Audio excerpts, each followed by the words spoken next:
I also spoke with Mark Weaver, a Republican consultant who's represented conservative clients and causes in Ohio and nationwide. You've been in Ohio politics for a long time. You know, the state has been pretty red for a long time, well over a decade. There were two polls that were out about issue one showing it was winning, even by just a little. There were internal polls that suggested it would win. Were you surprised with what you saw with the results? Not particularly. I've advised many statewide ballot issue campaigns, and I've looked at a lot of polls. Often when voters are confused, they tend to vote no. And if there's any issue they were going to be confused about, it was this one. Some people said it was about abortion, but the commercials were about parents' rights. And then the text of the amendment didn't mention either of them. It wouldn't be surprising that a lot of people said, I don't know what it's about, but I know if I vote no, it's a safer way to go. So for a lot of people, I think that was confusion on the ballot. Issue one opponents have called this a vote against an attack on democracy and a rejection of a power grab by Republican state lawmakers. Why do you think voters rejected issue one? Was it just because they were confused, or could it have been those other things too? Only in politics can, with a straight face, you say that allowing voters to vote is a vote, is somehow an attack against democracy, but that's okay. We're in politics. People say funny things.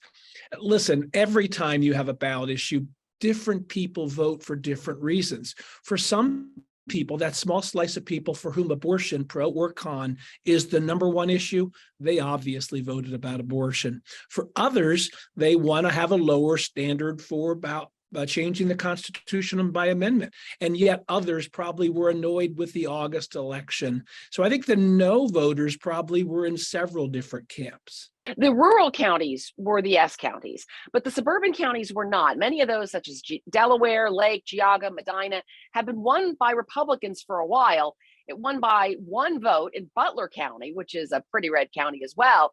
Was there a different message that rural counties and rural voters got? And was there too much concentration on rural counties and suburban counties were ignored?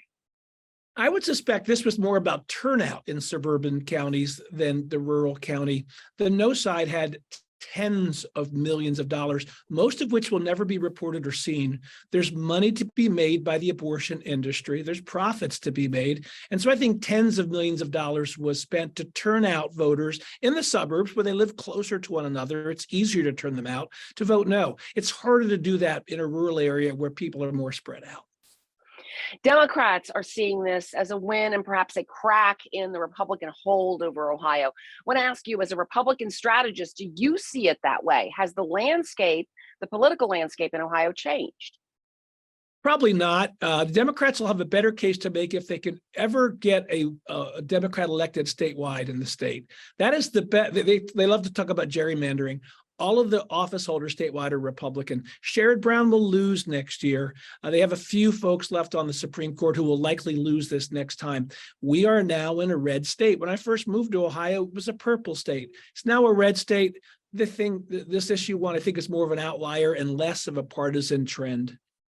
You mentioned Senator Sherrod Brown. I want to ask you specifically about that.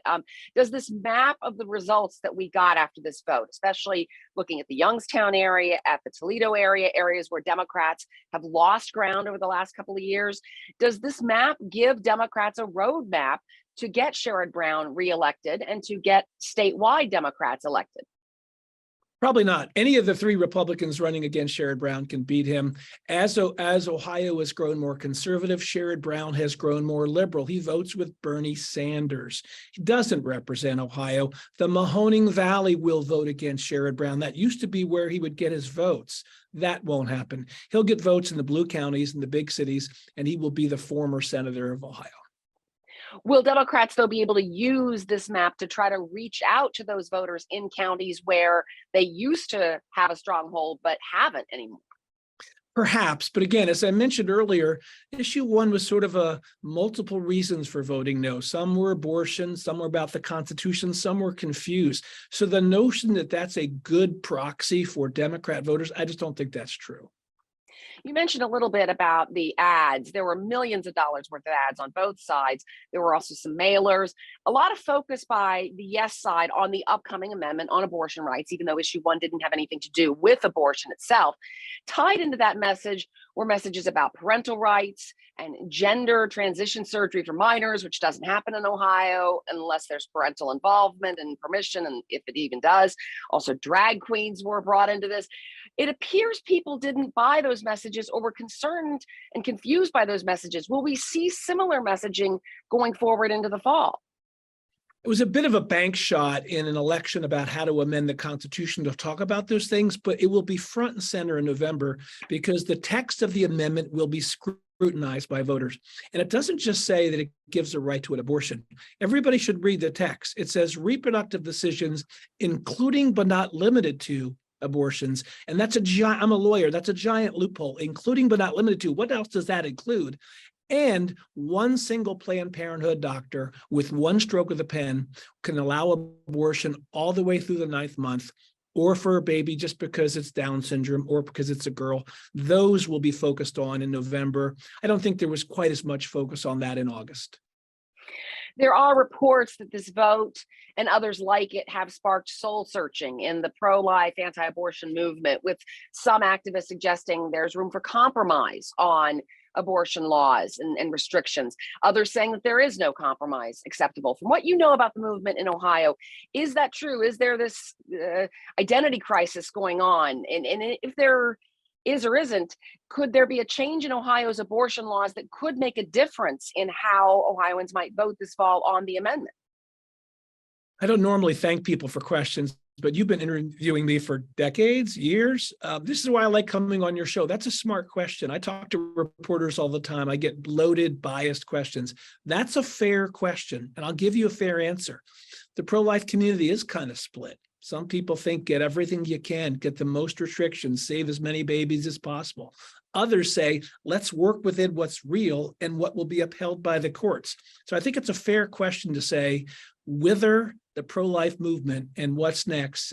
And I know a lot of good people will be putting their thoughts and their hearts into that decision. Abortion rights have been upheld in other red states, Arkansas, Kansas, Kentucky, Montana, South Dakota. Is abortion still a key issue and a winning issue for Republicans? I think both parties have a challenge on the abortion question. Obviously, many Republicans are so pro-life they'd like to have almost no abortions, except for maybe protecting the life of the mother. And many Democrats want that it be unfettered through the 9th month. Most voters are somewhere in between. Most voters would like to see as few abortions as possible, but they would like access up through maybe 15 weeks. That's the polling data we see. Most people come around that 15 weeks. The ballot issue in November would allow, with the signature of one doctor, abortions through the 9th month. Each party plays to its base, but each party is not paying close attention to the center of opinion on abortion. A final note, the Ohio Supreme Court will hear arguments on the 6-week abortion ban on September 27th, 2 weeks before early voting begins on October 11th. But a decision is not expected until after the November 7th election.